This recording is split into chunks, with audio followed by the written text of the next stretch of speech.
नमस्कार. गावाकडच्या वाटा माझी शाळा माझी आठवण या सत्रात आज माझी शाळा माझी आठवण या सत्रात केतकी म्हस्कर नेरळ यांचं वृंदावन फार्म नेरळ पासून अगदी 5 ते 6 किलोमीटर अंतरावर आहे. तर त्यांची मुलाखत घ्यायला आपण आज आलेलो आहोत. त्यांच्याही काही माझी शाळा माझी आठवण या सत्रात काही शाळेच्या आठवणी असतील तर त्यांच्याकडनं आपण काढण्याचा प्रयत्न करूया. नमस्कार. नमस्कार मित्र, नमस्कार. माझी शाळा माझी आठवण या सदरात आज आपण भेटायला आलो आहोत नेरळच्या वृंदावन कृषी पर्यटन या ठिकाणी. आणि मी आजच्या या कार्यक्रमात मुलाखत घेणार आहे केतकी म्हस्कर यांची. तेव्हा पाहायला विसरू नका माझी शाळा माझी आठवण. नमस्कार मित्र हो. भरत मोळावडेंच्या गावाकडच्या वाटा या सदरातल्या माझी शाळा माझी आठवण या सदरात आपण भेटत आहोत. आजच्या आपल्या पाहुण्या आहेत नेरळच्या सुप्रसिद्ध उद्योजिका केतकी म्हस्कर. नेरळला सुप्रसिद्ध असं सगुणा बाग हे पर्यटन स्थळ आहे आणि या त्या बागेच्या माहेरवाशीण आहेत. त्यापासूनच प्रेरणा घेऊन त्यांनी स्वतःच वृंदावन कृषी पर्यटन सुरू केलेलं आहे आणि आज समर्थपणे गेली 10 वर्ष ते हे कृषी पर्यटन चालवत आहेत. याशिवाय 2 वर्ष केनियामध्ये असताना लग्नानंतर त्या तिथेही स्वतःचा व्यवसाय चालवत होत्या. त्या स्वतः न्यूट्रिशनिस्ट आहेत. जेव्हा स्वतःच असं काही करायचं ठरलं तेव्हा त्यांनी वडिलांशी चर्चा करून आणि स्वतःचा असा कृषी पर्यटनाचा व्यवसाय स्वीकारला. त्यांनी स्वतःच्या मेहनतीने नेरळ सारखं ठिकाण निवडून तिथे स्वतःच हे वृंदावन कृषी पर्यटन उभं केलंय. बातचीत करूया त्यांच्याशी. शाळेविषयीचे त्यांचे अनुभव जाणून घेऊया. नमस्कार केतकी. नमस्कार. माझी शाळा माझी आठवण या कार्यक्रमात तुझं स्वागत आहे. धन्यवाद. आज एक चांगली उद्योजिका आहेस तू, पण आजच्या कार्यक्रमात आम्हाला सांग की तुझं बालपण कुठे गेलं, ते कसं गेलं, घरचं वातावरण कसं होतं, कुठच्या शाळेत तू गेलीस आणि शाळेच्या आठवणी. तर सगळं बालपण माझं शेतावरती गेलं. सगुणा बाग, जसं त्यांनी आता ओळख करून देताना सांगितलं, सगुणा बाग हे माझं माहेर आहे आणि माझे वडील हे अतिशय खूप हुशार आणि खूप संशोधक प्रवृत्तीचे आहेत माझे वडील. आणि त्यांनी एक वेगळ्या पद्धतीची शेती कशी करावी आणि शेतकऱ्यांचं कसं कल्याण होईल आणि हे सगळं शेती व्यवसायाविषयी ते खूप कार्यरत आहेत. आणि निसर्गाला सांभाळून, हो, निसर्गाला सांभाळून हे सगळं करणं, हे सगळं त्यांच्याकडनं आम्ही शिकलो. मी आणि माझी भावंड आम्ही सगळे शिकलो. माझी आई ही शाळेमध्ये म्हणजे कॉलेजमध्ये शिकवत असे आणि ती बायोलॉजी शिकवायची आणि तिच्याकडून हा निसर्गाचा सगळं वेगवेगळ्या जे शाळेमध्ये शिकलेलं असायचं ते सगळं ती प्रत्यक्षात आम्हाला दाखवत असे आणि त्याच्यामुळे ही निसर्गाची खूप गोडी आम्हाला तिथे लागली. वडिलांकडनं आम्ही खूप लाईफ लेसन्स खूप घेतले. म्हणजे खेकडे कसे पकडायचे, साप कसे पकडायचे, विंचवाना कसं काय हँडल करू शकतो आणि झाडं कशी लावायची, झाडं ओळखायची कशी. आणि वडील ज्यावेळेला झाडं ओळखायला शिकवायचे त्यावेळेला त्यांच्या दिसण्यावरनं शिकवत असत, पण आई ज्यावेळेला शिकवायची त्यावेळेला ती बॉटनीचं तिचं पान कसं, त्याचं मूळ कसं आणि त्याची फुलं कशी येतात आणि त्याचं ठेवण कशी आहे त्याच्यावरनं ती शास्त्रीय पद्धतीने शिकवायची. त्याच्यामुळे त्या दोघांचं छान मिलाप झाला आणि त्याच्यातून एक वेगळ्या पद्धतीचं शिक्षण मिळालं. केतकी खूप भाग्यवान आहेस की निसर्गाच्या खूप जवळ जाणारे आणि प्रॅक्टिकल आयुष्य दाखवणारे आईवडील तुला मिळाले.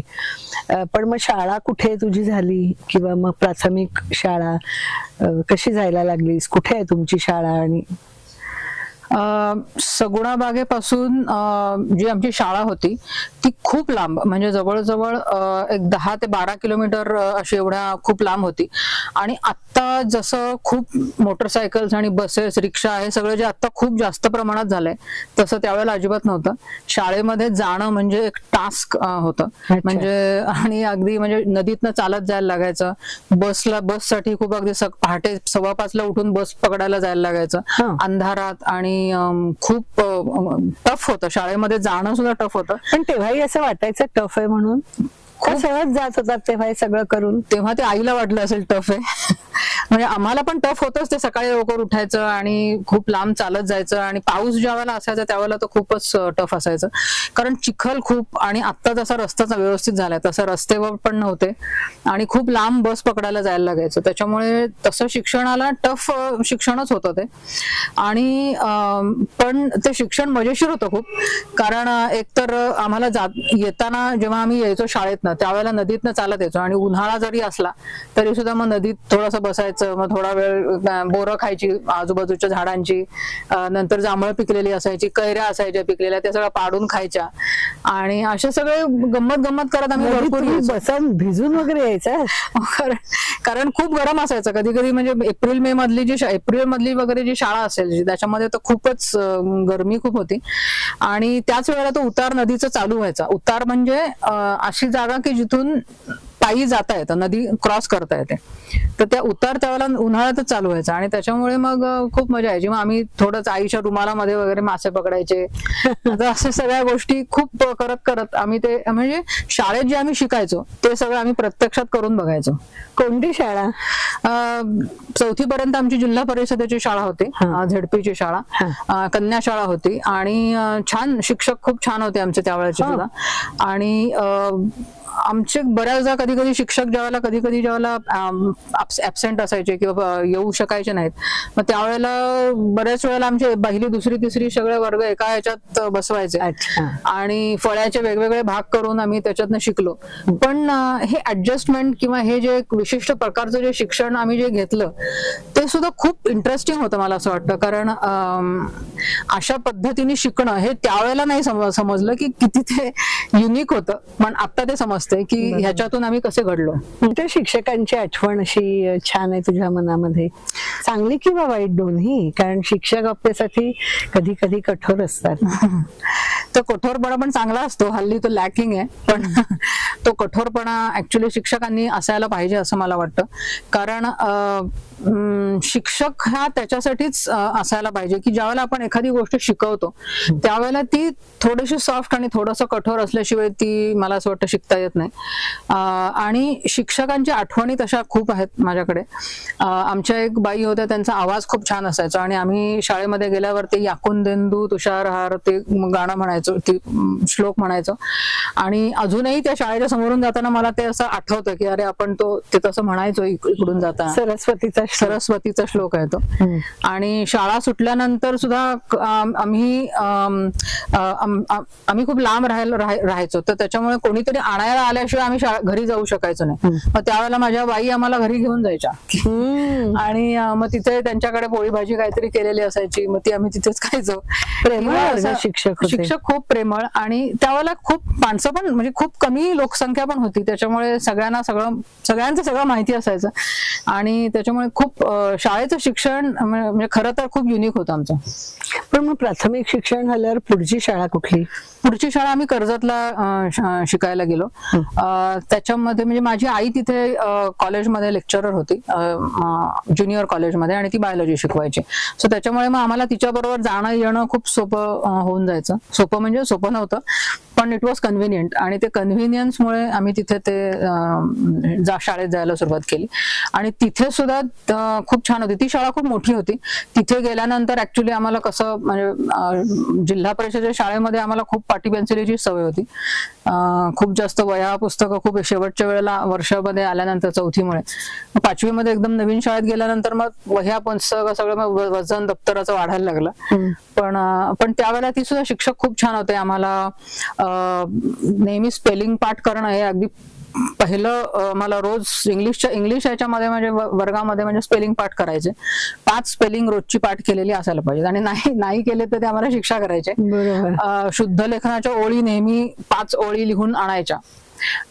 असं मराठीच्या ह्याच्यामध्ये आमचं ठरलेलं असायचं. संस्कृतच्या शिक्षिका तर त्या इतक्या सुंदर होत्या की त्या आम्हाला एक शुभाषित ज्यावेळेला शिकवायच्या त्यावेळेला त्या प्रत्यक्ष गाऊन दाखवायच्या. त्यांचा आवाज इतका सुंदर होता. गडनीस बाई होत्या, आणि त्या आम्हाला प्रत्यक्ष गाऊन दाखवायच्या. ते जटाकटा संभ्रमण जे आहे शिवतांडव स्तोत्र, ते त्यांनी आम्हाला शिकवलं होतं. इतकं सुंदर समुद्राचं वर्णन, किंवा त्यावेळेलाची कविता पण खूप छान होत्या ऍक्च्युली.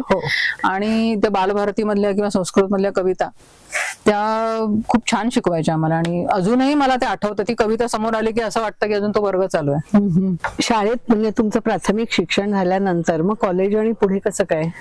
हे 10वी पर्यंत शिक्षण झाल्यानंतर SNDT कॉलेजमध्ये गेलं पुण्यामध्ये, आणि तिथे मी न्यूट्रिशन शिकले.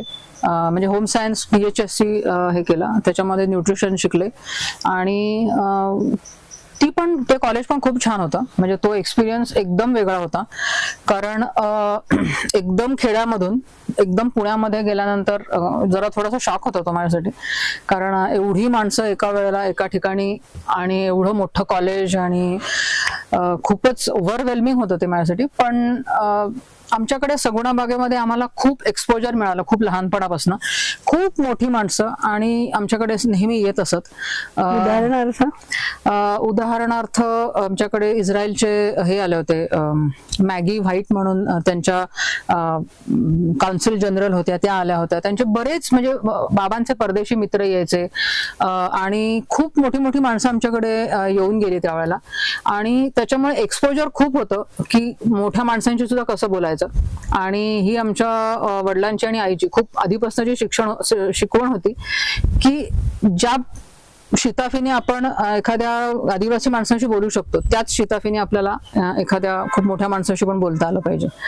आणि त्याच्यामुळे तसं थोडंसं बॅकग्राऊंड होतं. पण जरी एकदम प्रत्यक्षात राहायला गेल्यावर पुण्याला जरा थोडंसं भांबावायला झालं, पण सावरलं गेलं. मैत्रिणी चांगल्या मिळाल्या, शिक्षक खूप चांगले होते. तिथे आमच्या ज्या प्रधान मॅम होत्या त्या मला एकदम पक्क्या लक्षात आहेत. त्या नेहमी म्हणायच्या की की तू कितीही गोरी असलीस तर तुझी सावली काळी पडते. वास्तवाची जाणीव करून शिक्षक खूप महत्वाचं. शिक्षक आणि मुलांचा बॉन्डच चांगला नसतो. तुमच्या शाळेतल्या शिक्षकांच्या अजून काय आठवणी सांगता येतील? नावं पण सांगा आम्हाला. आमच्या शाळेतल्या शिक्षक आमच्या बदलेबाई होत्या. त्या इंग्लिश शिकवायच्या, आणि जसं मी मगाशी सांगितलं, स्पेलिंग पाठ करणं आणि वाक्यरचना बरोबर असणं, पहिलं अक्षर कॅपिटल आहे की नाही, फुल स्टॉप आहे की नाही, प्रत्येक ठिकाणी सगळ्या वेगवेगळ्या गोष्टी बरोबर घातलेल्या आहेत की नाही, हे सगळं आमचं इंग्लिश जे काही चांगलं झालं आणि स्पेलिंग इंग्लिश जी काही चांगली झाली ती त्यांच्यामुळे. म्हणजे असं नुसतं बघून कळतं की हे स्पेलिंग चुकलेलं आहे. कदाचित ते आठवणार नाही की हे स्पेलिंग काय आहे, पण हे बघून सुद्धा कळतं की नाही हे स्पेलिंग मध्ये काहीतरी चूक आहे. बरोबर आहे. आणि डबा वगैरे ते न्यायचात का शाळेत की काही? डबा, कारण असं काही बाहेर अवेलेबल नसायचं, त्याच्यामुळे डबा तर न्यायला लागायचा. आणि आई अगदी खूप सकाळी लवकर उठून डबा करून देणं वगैरे खूप. तुम्ही म्हणताय 5:15 तुम्हाला घर सोडायला लागायचं, त्यावेळेला बाहेर अंधार किंवा कसं? खूप अंधार, आणि कधी कधी थंडीच्या दिवसात थंडी, खूप पावसाच्या दिवसात पाऊस. आणि आमच्या तिथून बाहेर जाण्यासाठी एकच रस्ता, ज्याच्यावरती नदी आणि नदीवरती पूल, आणि ते पुलावरनं कधी कधी पाणी जायचं. पुलावरनं पाणी गेलं की परत सगळं अवघड असायचं सगळं. पण एकूण बालपण इतर शहरी मुलांपेक्षा खूप वेगळं गेलं. नक्कीच त्याच्यातून मी खूप घडले. इनफॅक्ट आम्ही तिघही जण, म्हणजे मी आणि माझी 2 भावंड, आम्ही सगळे त्याच्यात बालपण आमचं जे एवढं डायव्हर्सिफाईड गेलं त्याच्यामध्ये आम्ही खूप घडलो. आणि ह्या घडण्यामध्ये माझे आजी आजोबा, आई बाबा हे खूप मोठे शिक्षक होते माझ्यासाठी. आणि अर्थातच हा आजूबाजूचा निसर्ग आहे, ह्याच्यातून जे काही आम्ही शिकलो, म्हणजे निसर्गाच्या शाळेमध्ये जे आम्ही शिकलो, म्हणजे आपण जेव्हा शाळेत जातो, खऱ्या अभ्यासाच्या शाळेत जातो, त्यावेळेला आपल्याला आधी शिकवतात आणि मग नंतर परीक्षा घेतात. पण ऍक्च्युअली निसर्गामध्ये त्याच्या बरोबर उलट असतं की आधी परीक्षा घेतात आणि मग नंतर त्याच्यातनं आपण शिकवण घ्यायची, शिकायचं असतं. म्हणजे आधी आपल्याला वादळ होतं आणि एखादं फांदी पडते आणि मग आपल्याला कळतं की अरे हे झाडाची ही फांदी आपल्याला काढायला पाहिजे, किंवा अशा काही गोष्टी. एखादी गोष्ट रोग लागतो आणि मग आपल्याला कळतं की अरे ह्याच्यावरती आपल्याला काहीतरी फवारणी करायला पाहिजे. सो आधी परीक्षा असते आणि मग नंतर शिकवण मिळते त्याच्यात. बरोबर आहे. हा जो वृंदावन कृषी पर्यटनाचा व्यवसाय आपण निवडलात, हा म्हणजे कशामुळे आवडला तुम्हाला, किंवा कसं ठरवलं तुम्ही? ऍक्च्युली मी लहानपणापासून मी लहानपणापासून सगुणा बाग बघत आले आणि सगुणा बागेची अतिशय सक्सेस स्टोरी मी बघितली माझ्या डोळ्यासमोर आणि शून्यातून विश्व कसं काय निर्माण होऊ शकतं हे मी प्रत्यक्ष अनुभवातून बघितलं की आम्ही ज्या वेळेला लहान होतो त्यावेळेला काहीच नव्हतं सगुणा बागेमध्ये आणि खूप बॅरन जमीन होती, पण त्याच्यातून कसं ते एक एक एक एक एक एक गोष्ट आम्ही वाढवत गेलो आणि त्याच्यातून कसं कसं ते घडत गेलंय सगळं मेहनत आहे याच्यामध्ये, खूप मेहनत. आणि त्याच्यामुळे माझा विश्वास होता की असं काहीतरी होऊ शकतं. जिथे आता काही दिसत नाही तिथे कधीतरी काहीतरी खूप भरभराटीची एक वास्तू किंवा एखादी बिझनेस उभा राहू शकतो आणि त्याच्यातून हे सगळं उभं राहिलं. बरोबर आहे. बऱ्याच डॉक्टरच्या मुलाला डॉक्टर व्हावं असं वाटतं, शिक्षिकेच्या मुलाला अजून काही व्हावं असं वाटतं, पण तुमचे वडील व्यवसायाने सगुणा बाग चालवणारे उद्योजक आणि शेतीवर प्रचंड मेहनत करणारे शेतकरी असल्यामुळे तुम्हालाही निसर्गाच्या जवळचा हा व्यवसाय निवडावा असं वाटला. ऍक्च्युली आपल्याकडे देशामध्ये आता ही जी परिस्थिती आहे ती अशी आहे की शेतकऱ्याच्या, जसं तुम्ही म्हणालात की डॉक्टरच्या मुलाला डॉक्टर व्हावं असं वाटतं, इंजिनियरच्या मुलाला इंजिनियर व्हावं असं वाटतं, पण शेतकऱ्याच्या मुलाला शेतकरी व्हावं असं वाटत नाही. पण कृषी पर्यटन ही अशी एक गोष्ट आहे की ही आमची जी फॅमिली आहे भडसावळे फॅमिली, त्यांची ही सक्सेस स्टोरी आहे की आम्ही तिघही जण, म्हणजे मी, माझा भाऊ आणि माझी बहीण, आम्ही तिघही जण परदेशांमध्ये होतो. चांगली शिक्षण आमच्याकडे आत्ता सुद्धा आहेत आणि आम्ही तरी सुद्धा सगळं परदेश सोडून आम्ही परत शेतावरती आलो, परत आमच्या घरी आलो आणि परत आम्ही आमचं एक म्हणजे आपल्या शिक्षणाचा फायदा आपल्या स्वतःच्या देशाला आणि स्वतःच्या प्रांताला आपल्या कसा करून द्यायचा हे आम्ही आमच्या फॅमिलीकडनं खूप शिकलो आणि त्याच्यातून हे स्फुरण होऊन आम्ही हे सगळं हे व्यवसाय इथे केला. केतकी, कृषी पर्यटन म्हणजे नेमकं काय आणि वृंदावन कृषी पर्यटनात लोकांनी येण्यासाठी तुमच्याकडे काय वेगळं आहे? कृषी पर्यटन म्हणजे शेतकऱ्यांनी आपल्या फळत्या फुलत्या बागेवरती केलेलं एक अगत्य किंवा पाहुण्यांचं केलेलं स्वागत. आणि ह्याच्यामध्ये पाहुणे म्हणजे कोणते की जे शहरातले जे मंडळी असतात, ज्यांना खूप शेती करण्याची आवड असते, खूप रूट्सला जाण्याची आवड असते, इच्छा असते आणि ते काही करू शकत नाहीत त्याच्या बाबतीत, कारण प्रत्येकाची हल्ली आता सगळ्यांकडेच गाव आहे किंवा सगळ्यांनाच असं कुठे जायला मिळतं अशातले भाग नसतो. आणि त्याच्यामुळे शेतकरी मंडळींनी जर का हे कृषी पर्यटन सुरू केलं तर त्याच्यातून दोन्ही लोकांना खूप फायदा होतो. शहरातल्या मंडळी जे असतात त्यांना शेती कशी केली जाते आणि टोमॅटो कुठे लागतात, भेंडी कशी येते, गवार कशी येते किंवा ऍक्च्युली गाय दूध कशी देते आणि दूध काढण्याचा अनुभव, शेतातनं भाजी निवडण्याचा, भाजी कुडण्याचा अनुभव, हे सगळे वेगवेगळे अनुभव तिथे देता येतात.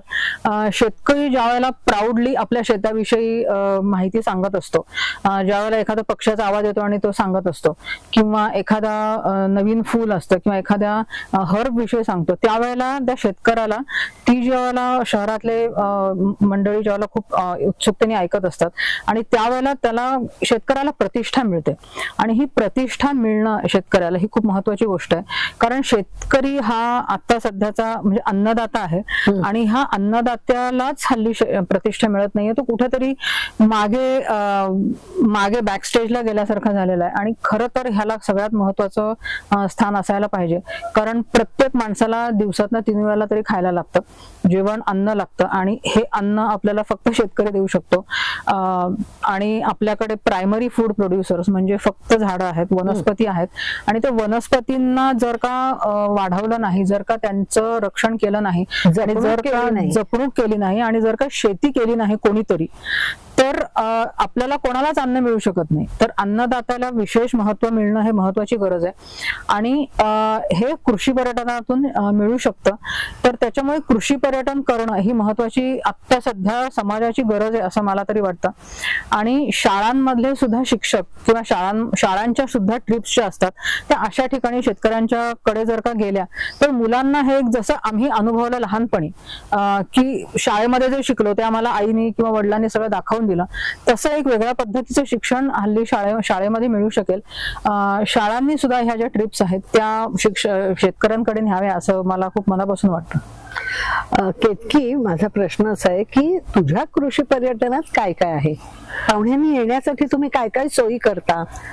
पाहुणे ज्यावेळेला आमच्याकडे येतात, एकतर आमच्याकडे खूप छान अशी राहण्याची व्यवस्था, स्वच्छ आणि नीटनेटकी अशी व्यवस्था आहे. आणि ज्यावेळेला पाहुणे इथे येतात त्यावेळेला आम्ही हे जे आजूबाजूला जे दिसतंय हे सगळं जंगल आहे आणि हे जंगल आम्ही प्रिझर्व्ह करतो. आणि शेती वेगळे आणि जंगल हे वेगळं. शेती जी असते त्याच्यामध्ये ह्युमन इंटरव्हेन्शनची गरज असते, पण जंगल हे ऑटोनॉमस आहे, त्याला दुसऱ्या कोणाची इंटरव्हेन्शन जेवढं नसेल तेवढं चांगली गोष्ट आहे. तर आम्ही जे दाखवतो पाहुण्यांना आमच्या, की ते जंगलातल्या गोष्टी दाखवतो. जंगलामध्ये जिथे आपल्या इथल्या सह्याद्रीच्या जंगलामध्ये कोणत्या कोणत्या प्रकारचे हर्ब्स असतात, वेगवेगळी मुळं असतात, काही औषधी वनस्पती असतात, झाडं असतात, काही विशेष किडे असतात, गांडूळं कशी तयार होतात, ती कशी जमिनीमधली माती नीट करतात, किंवा वाळवी कशी झाडावरती असते आणि ती वाळवीला घाबरण्याची काही गोष्ट नसते. वाळवी म्हणजे वाईट आणि ती फक्त आपल्या चांगल्या गोष्टी कुजवेल असं अजिबात नसतं. तर वाळवी ही कसं सगळा इकोसिस्टीम मधला एक महत्वाचा घटक आहे. किंवा सापांना घाबरण्यासारखं असं काही नसतं. ह्या गोष्टी आम्ही इथे पाहुण्यांना दाखवत असतो. पाहुण्यांना आम्ही इथे नुसतंच शिकवतो असं नाही, फन ऍक्टिव्हिटी सुद्धा असतात. आमच्याकडे पोपटी होते, आमच्याकडे धबधबे खूप असतात आणि पावसाळ्यामध्ये खूप काजवे येतात इथे आणि त्याच्यामुळे काजवे महोत्सव होतो. आणि त्यावेळेला काजवे बघण्यासाठी सुद्धा खूप मंडळी इथे येतात.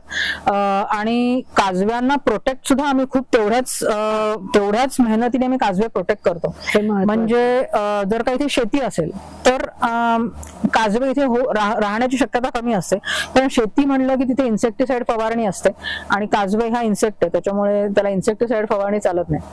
तर काजव्यांना ज्या गोष्टी लागतात त्या सगळ्या आम्ही इथे प्रिझर्व्ह करतो. आणि आमच्याकडे इथे रानभाज्या वेगवेगळ्या पद्धतीच्या जंगल असल्यामुळे मिळतात खूप मोठ्या प्रमाणात, आणि त्या आम्ही ऍक्च्युअली पाहुण्यांना त्याचा अनुभव देतो की रानभाज्या त्या तुझ्या युट्यूब मधून तू आम्हाला खूप छान माहिती द्यायची. एक तर फेसबुकवर तुझे भरपूर छान व्ह्यूज आणि व्हिडिओज बघायला मिळतात.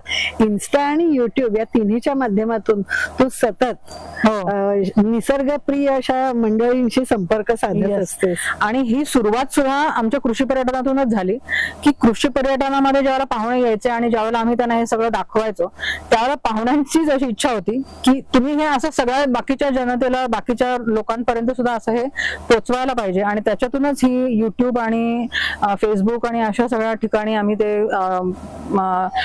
छोटे व्हिडिओ करून लोकांना, मंडळींना, म्हणजे शहरातले लोक असं खूप लोकांना कनेक्ट व्हायचं असं निसर्गाशी, पण होता येत नाही, खूप जणांना माहिती नसतं. आणि अशी छोट्या इन्फॉर्मेशनमुळे एक आपुलकी तयार होते. डोळसपणे माणूस एखाद्या फुलाकडे बघायला सुरुवात करतो, एखाद्या किड्याकडे बघायला सुरुवात करतो. आपल्या खिडकीवरती जर का मधमाशीचं पोळं असेल तर ते हुसकून लावायचं, ही जी मानसिकता आहे ही बदलते.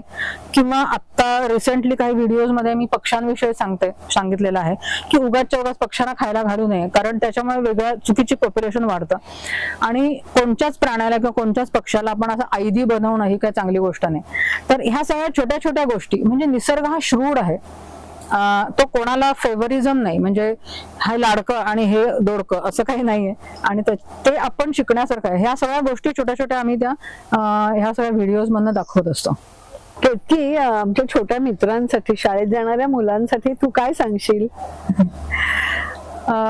शाळेत जाणाऱ्या मुलांसाठी मला असं वाटतं की शिक्षक जे असतात, शाळेतला जो वर्ग असतो त्याच्यामध्ये 60-70 मुलं असतात, त्याच्यामध्ये शिक्षक शिकवणारे असतात ते 4 ते 5 किंवा 5 ते 6 शिक्षक असतात. एवढ्या सगळ्या मुलांनी त्यांच्या क्षमतेवरून त्यांच्या इंटरेस्ट प्रमाणे त्या शिक्षकांकडून वेगवेगळ्या गोष्टी शिकण्यासारख्या असतात.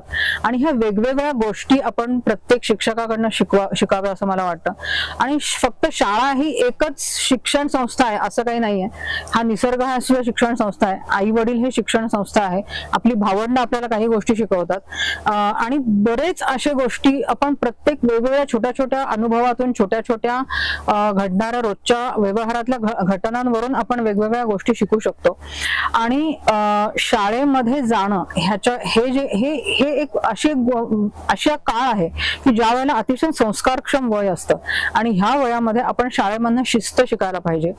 शिस्तीमध्ये एका रांगेमध्ये उभं राहणं, शिस्तीमध्ये आपल्या शिक्षकांना मान देणं, आई वडिलांना मान देणं आणि एक हा जो शिक्षक आहे त्याला जर का आपण गुरुस्थानी मानलं नाही तर आपल्याला ती सरस्वती कधीही प्रसन्न होणार नाहीये. शिक्षकांची टिंगल करणं, शिक्षकांना अपमानित करणं, ह्या गोष्टी ज्या आहेत ह्या मुलांनी जर का कधी केल्या तर त्या शिक्षकाकडनं आपल्याला जे मिळायला पाहिजे ते कधीच मिळणार नाहीये.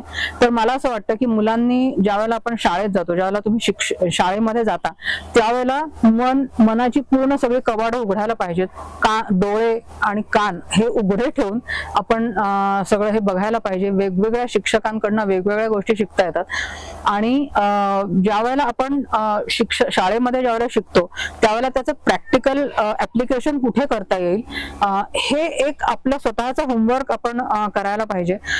कारण प्रॅक्टिकल ऍप्लिकेशन शिवाय आपण जे शिकलेलं असतो त्याला काहीच अर्थ उरत नाही. ज्यावेळेला मी शाळेत जात होते आणि ज्यावेळेला मला शाळेमधनं शिक्षण आणि नंतर रिअल लाईफ एक्सपोजर जसं मिळत गेलं तसंच काहीतरी इतर मुलांना, इतर पालकांना आणि आजूबाजूच्या सगळ्या समाजाला मिळावं अशी माझी इच्छा होती. आणि म्हणून शाळेशी संलग्न असं काहीतरी एक वेगळी निसर्गाची शाळा वृंदावनच्या निमित्ताने एक चालू केलेली आहे. आणि अशा पद्धतीच्या शाळेमध्ये नक्कीच आपण म्हणजे वृंदावनमध्येच यायला पाहिजे असं अजिबात नाही. अशी निसर्गाची शाळा सगळीकडे चालू असते. आणि अशी प्रेरणा मला मिळाली जी की आपल्या परत गावामध्ये येऊन आपण काहीतरी सुरू करावं, की ह्या आजूबाजूच्या लोकांसाठी, आजूबाजूच्या आपल्या गावातल्या मंडळींसाठी आणि लोकल लोकांसाठी एक वेगळ्या पद्धतीचं. आणि इथे लोकल लोकच यायला पाहिजे असं काही नाहीये. शहरातले मंडळी येऊन इथे खूप वेगळ्या पद्धतीचे अनुभव घेऊन जातात. आणि आपल्या ठिकाणी आपल्या मूळ गावी परत येऊन जे आम्ही सुरू केलं हे सगळं हे कुठेतरी रूट्स माझी शाळेमध्ये अडकलेली होती आणि त्याच्यामुळे हे सगळं इथे एवढं छान निर्माण होऊ शकलं.